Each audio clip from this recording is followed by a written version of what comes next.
You mentioned Kennedy, which brings me to Love Story. It's on FX and Hulu right now. I just started watching the first episode. What did you think? Well, I've got some problems. I know you've got a lot of problems with this, but the guy playing JFK Jr. is so far annoying me. I don't think he's attractive enough, even though he's a male model. I think JFK Jr. is actually significantly better looking than this guy. So I think if you're just going to go for the pure model, you should step it up one notch more. Okay. The gal, last name Pigeon. Mm-hmm. I think the same about her. She's a beautiful woman, but Carolyn Bessette had a very distinctive look. Yes. I don't think they've got it. Yes. That's all I've seen so far. I'm only like half an hour into the first episode. Okay. But you literally wrote the book on the Kennedys. It's called Ask Not. If you really want to know what happened to the Kennedy family, read Maureen's book. Let me show a scene. Oh, okay. This is not a bad one. This is JFK Jr. in the gym. I did watch this with his cousin, Anthony Radswell. How do you pronounce that? Radswell. Yeah, okay. We have a chair of theirs in our house. You have to show it to me. I will. His mother... How are they related? Is Jackie O's sister? Yeah, Lee Radziwill was Jackie's sister. We have Lee Radswell's chair. Get out. Oh, I'm fancy, Maureen. Oh. Yeah. That and a nickel will get you a gumball. Mm-hmm. Here's JFK Jr., the fake JFK Jr. at the gym with his cousin Anthony, SOT 31. So what if he flubbed the bar exam twice is in parentheticals? America's uncrowned prince is facing 30 with a steady girlfriend, fabulous looks, even a movie role. But now it's time to hit those law books. If it makes you feel any better, anyone who knows you knows that you don't have a steady girlfriend. Fuck off. I can't show my face around the city with these headlines everywhere. But you show your dick to everyone at the gym. Apparently this is all I'm good for. Well, as your cousin, obviously, I disagree. Also, I'm an actual prince with a title and everything. What is this obsession with anointing you? Okay, your thoughts on it? I have several problems with that scene. The first is I hate clunky expository dialogue. I love the way your mind works. As your cousin, I disagree. Like, you have to communicate to the audience that these two are cousins in a much more artful manner. Same with, well, I'm an actual prince. Like, you gotta be more sophisticated about it. That's a fair point. He is also, he's the guy with cancer that Carol Radziwill married to get close to in my opinion, get close to JFK Jr. and Carolyn Bessette. Yes. Who I believe she was really in love with. I think Carol was really in love with Carolyn Bessette. But that's another conversation. Okay, wow. Okay. Secondly, if they wanted to go with real verisimilitude, JFK Jr. used to walk around the gym fully naked, playing with his genitalia. It's a theme, right? Oh, it's a theme. Potted plant. Yeah. Like picking around down there, inspecting. So he was like teasing all the men at the gym. Needing attention? Needed attention like no other. And so he was a little Markle-y. But I think Carolyn was the Markle. I think that JFK Jr., he chose to live in New York City and he spent every free moment running around shirtless. Yes. He loved the media attention. Yes. He loved it. It was what he did best.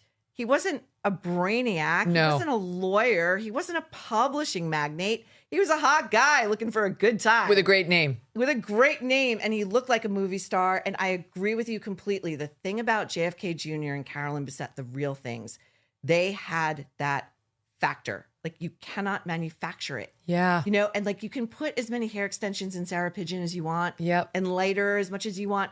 Because the real people were so unstable, so damaged, yes, so messy, so obsessed with presenting themselves physically perfect, I think, to cover up all that mess inside. Yep. So that's where the focus would go, right? And there was something very compelling. Maybe it was the damage. You looked at JFK Jr., it wasn't just his look. I mean, he was a very handsome guy, but there was something going on there. Like, there was a lot he was working out. Maybe it was his death wish, as you document in Ask Not. But like, there was something fascinating about him as you looked at him, as you listened to him talk. Maybe it's just that he was the, son of it had a lot to do with American royalty. Yeah. This model, he's an attractive man by any measure, but like, he doesn't have the it factor. And I think if you're going to play JFK Jr., you have to have the it factor. And same for Carolyn Bessette Kennedy. However damaged she was, maybe that's part of it, but she's also missing the it factor. You're not like, as you see him on stage, which you should be. You should be watching them like, oh my God. Even if they're not as attractive and they're not exact replicas, Right, but like if they've got the thing, Yes. it would have worked better. You know those people who walk into a room and you feel the energy shift. Like the energy goes to, like, everybody knows somebody of import or whatever has entered the room. The one thing I will say about this guy's characterization, which I am enjoying, is I think he's gotten JFK Jr.'s voice down. And I think that was a really hard voice to get down because there was no personality in it. Like, it had just been scrubbed of any real like affect or weirdness or idiosyncrasy. And it kind of had all these rounded vowels. And I also, I don't know whether he's been directed this way. I know Sarah Pidgeon had a movement coach to play Carolyn Bessette. So I'm guessing he had a movement coach to play JFK Jr., who was all about his physicality, but he's kind of playing him like this big dumb puppy. Okay. You know? Like, he's always like taking this is true. This is what JFK Jr. would do. He like never understood why his bicycles were always getting stolen because he never fucking locked them up. Oh, yeah. He's on the streets of New York City. Yeah. He just thought, well, it's my bike. Nobody's going to steal I'm JFK Jr. It's going to happen. You know? So I know they call it Love Story. Mm-hmm. Is that the right title for this thing? In Ryan Murphy's world, sure. Ryan Murphy is a dark, in my opinion, I think he's a dark, dark guy. I don't know if you noticed the title sequence. Did you look at that at all? It's those hands. Oh, yeah. Yeah. Yeah, like the Da Vinci hands. Yeah.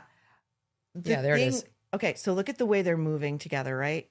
They look like ghostly apparitions, and they're moving so slowly. It looks to me like they're moving in water. And they're coming together, and that's and creepy. It's very creepy, and I think that speaks to this.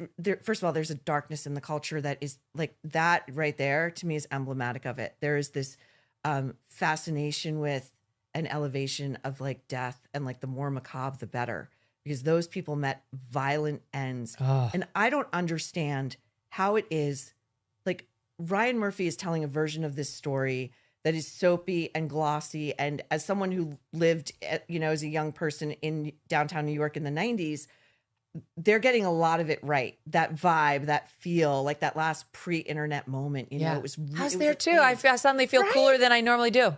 But it was like magazines mattered, and people went out to restaurants and bars and clubs. And he was a man about town. He was constantly in the paper. And he was among us. He was on the subway. And but the real story is so much stranger and weird and darker. And the way he treated her in the beginning was like, he just treated her like any other woman off the assembly line who wanted to be with him.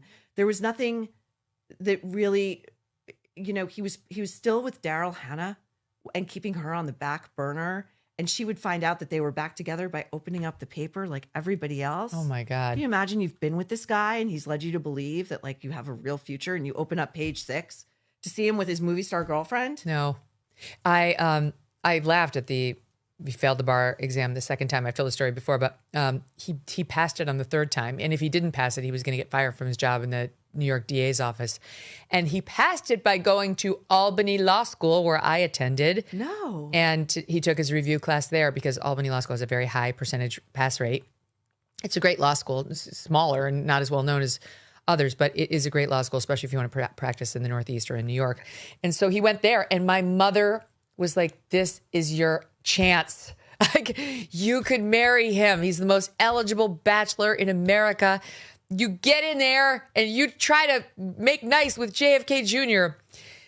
It didn't work out, Maureen. What happened? Nothing. I didn't get in there. He never met me. He had no idea who I was. And even if he had, he would have had zero interest in me because I did not look like Carolyn Bessette Kennedy. In any event, You dodged a bullet. well, when he died, I think my mom was relieved, but he had a tumultuous life. He had a reckless existence. Ask Not really walks you through how he had a death wish, this guy.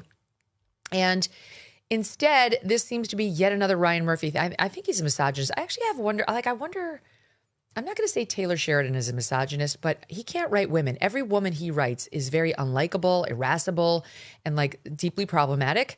I wonder about these very famous Hollywood writers who write women as just like the least likable, together, cool people. I don't know. But Ryan Murphy, I definitely suspect, has got a serious problem with women because he seems to be blaming, you've pointed this out before, the plane crash on Carolyn's tardiness to showing up to the plane that day. And that's not really what did it.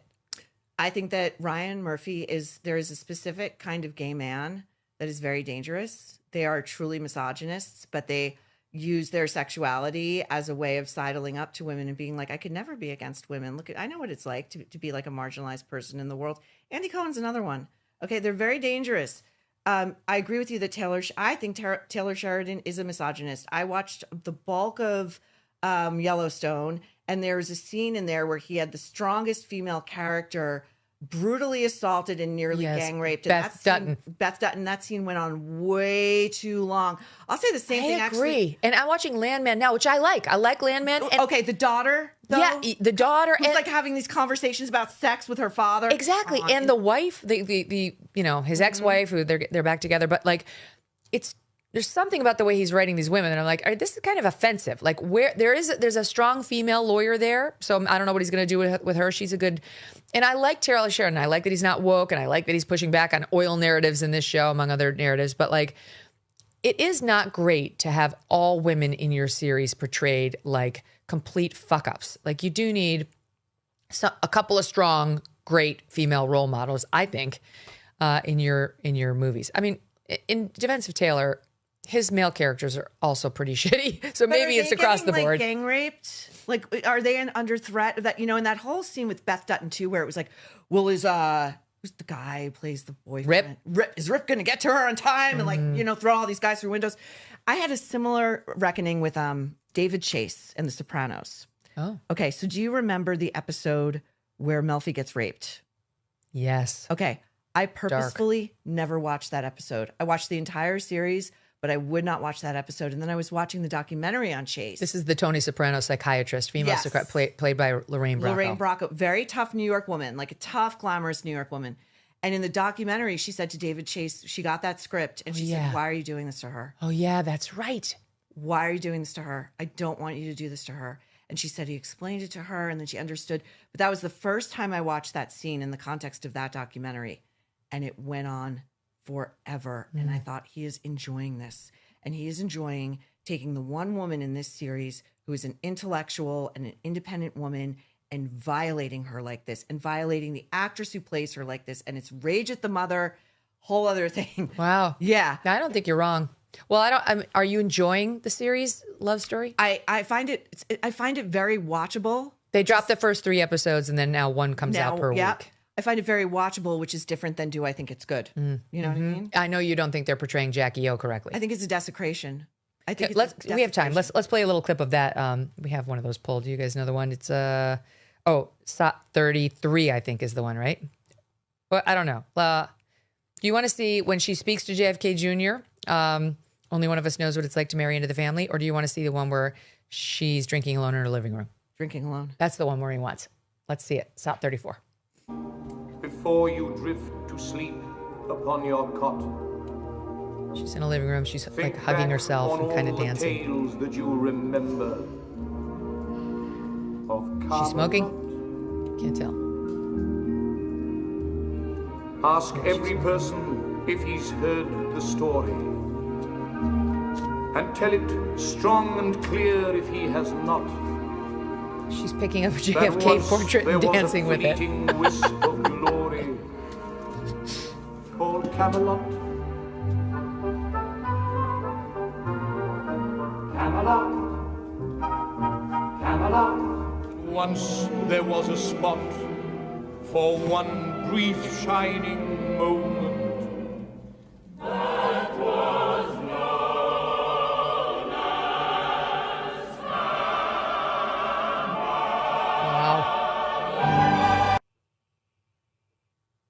Oh, wow. It's like a miniature replica of JFK's official White House portrait. Yes. It's beyond camp. So at this point in the series, Jackie is dying of cancer, like a very aggressive cancer. She weighs like 80 pounds soaking wet. She's drunk, chain smoking near an open fire. And what do? Of course, you bent down and pick up like a 40-foot portrait and start dancing with it. It's like the size of this thing. Exactly. So they're not going for true accuracy here. Okay, that's typical Ryan Murphy. International disputes, inflation, rising national debt, digital currency. There is a never-ending list of reasons gold has risen over 700% in the last 20 years. And a never-ending list of reasons smart Americans diversify a portion of their savings into precious metals with Birch Gold Group. Gold can thrive during uncertainty, which is why it is a crucial part of a balanced strategy. It gives you peace of mind given all the events that could impact the U.S. economy. See if holding gold in a tax-sheltered retirement account is right for you. Birch Gold can help you convert an existing IRA or 401k into an IRA in gold. Just text MK to the number 989898 to receive your free info kit on gold. There's no obligation, just useful information. With an A+ rating from the Better Business Bureau and tens of thousands of happy customers, consider letting Birch Gold help you diversify with gold, so you too can have peace of mind regardless of the uncertainty. Text MK to the number 989898. Thanks so much for watching. If you like what you just saw, hit the subscribe button for more clips and full episodes.